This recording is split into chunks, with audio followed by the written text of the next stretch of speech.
என்னதான் விதவிதமாக சாப்பிட்டாலும் இந்த குழம்பு மட்டும் மனசை விட்டு மாறவே மாறாது. ஹாய்ங்க, இன்னைக்கு என்ன சமையல் வீடியோ பார்க்க போகிறோன்னா பீஃப் குழம்பு பார்க்க போகிறோம். அதாவது என்னோட மனசுக்கு ரொம்ப ஃபேவரட்டான நிறைய ஓர்மைகளை, நிறைய நினைவுகளை வந்து கேரி பண்ணிட்டு இருக்கிற ஒரு குழம்பு.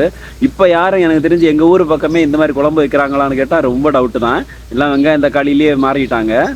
இந்த குழம்பு ஏன் அப்படி எனக்கு ரொம்ப விசேஷமான குழம்பு அப்படின்னா, எல்லாருக்குமே அம்மா சமைச்சு சாப்பிடணும்னு பயங்கரமாக ஒரு ஆசை இருக்குது. அம்மாவோட சமையல்னாலே விசேஷமாக இருக்கும். ஆனால் எனக்கு வந்து அம்மாவோட சமையல் நான் சாப்பிட்டது வந்து ரொம்ப கம்மின்னு சொல்லலாம். ஏன்னா எனக்கு கொஞ்சம் ஞாபகம் எல்லாம் வர்ற டைமில் எல்லாம் வந்து எங்கள் அக்கா எல்லாம் வளர்ந்துட்டாங்க. அப்போ வீட்டில் மேக்ஸிமம் அக்கா அவங்க சமையலாக தான் இருக்கும். எப்போவாச்சும் இந்த மாதிரி இறைச்சி எடுத்தாங்கன்னா மட்டும் வீட்டில் அம்மா சமைப்பாங்க. மஞ்சத்தூள் உப்பு போட்டு குக்கரில் வந்து இறைச்சியை வேக வச்சுட்டு இருக்கிறேன். அதுக்குள்ளாடி நம்ம மசாலா ரெடி பண்ணிடலாம். பெரிய தேங்காயில் ஒரு அரை மூடி தேங்காவை எடுத்து இந்த மாதிரி நல்லா செவக்க வறுக்கணும். அந்த சட்டியில் போட்டு நல்லா வறுக்கணும். வீட்டிலன்னா மண் சட்டியில் போட்டு வறுப்பாங்க, ஈஸியாக அந்த ஒரு நல்ல ஒரு கலர் கிடைக்கும். தேங்காய் நல்லா வறுபட்டதுக்கப்புறமா மசாலாவுக்காக 2 ஸ்பூன் மல்லித்தூள் எடுத்துருக்கிறேன். 1.5 ஸ்பூன் அளவுக்கு மிளகாய் தூள் எடுத்துருக்கிறேன், காஷ்மீரி சில்லி. நீங்கள் காரத்துக்கு ஏற்ற மாதிரி கூட குறைச்சி போட்டுக்கலாம். அதுக்கப்புறமா நம்மளோட ஸ்பெஷல் கரம் மசாலா வந்து ஒரு 1/4 டீஸ்பூன் அளவுக்கு போட்டிருக்கிறேன்.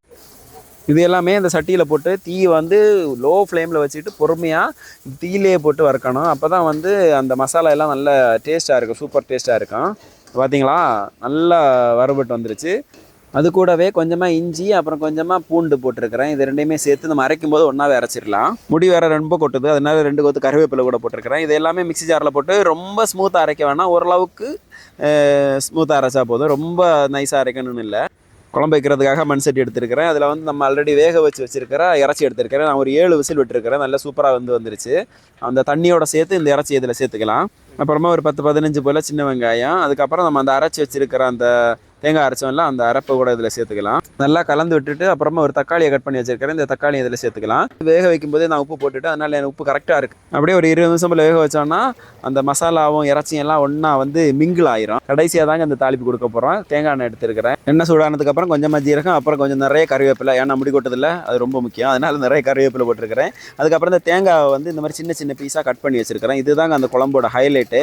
இது வந்து நல்லா ரெட் கலர் ஆகிற அளவுக்கு நம்ம பொரிக்கணுங்க. பொரிச்சதுக்கப்புறம் இந்த குழம்புல நம்ம சேர்த்துக்கலாம். அவ்வளோதான், குழம்பு ரெடி ஆயிடுச்சு. அப்புறமா கொஞ்சமாக கொத்தமல்லி இலையை போட்டு வேகமாக மூடி வச்சுருங்க, இல்லைனா வாசனையெல்லாம் வெளியே போயிடும்.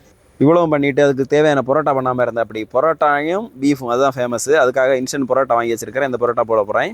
எல்லாம் ரெடி ஆயிடுச்சு, சாப்பிடுவோமா? நல்லா சூடாகிடுச்சு பாருங்கள். குழம்பு பார்த்தீங்களா, வேற லெவல் டேஸ்ட்டுங்க. அப்பா ஆத்தாடி அம்மாடி என்ன டேஸ்ட்டு, வார்த்தையால் சொல்ல முடியாது. நான் சாப்பிட போகிறேன். நீங்கள் எல்லோரும் சாப்பிட்டீங்களா?